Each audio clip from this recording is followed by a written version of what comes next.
Back to my channel. అయితే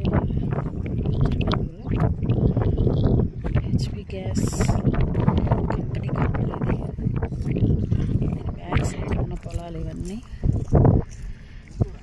ఈరోజైతే అమావాస్య, అందుకని చూడండి ఫ్రెండ్స్ ఎంతమంది జనాలు వజ్రాల అన్వేషణకు వచ్చారా.